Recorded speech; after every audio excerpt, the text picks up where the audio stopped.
The following is a test of the emergency alert system.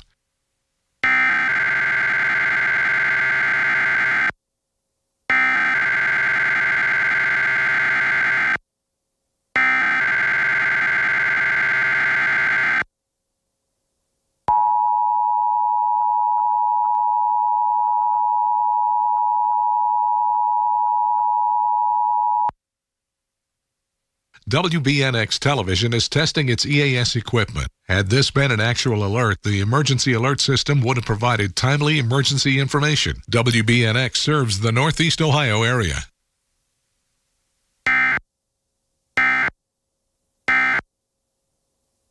This concludes this EAS test.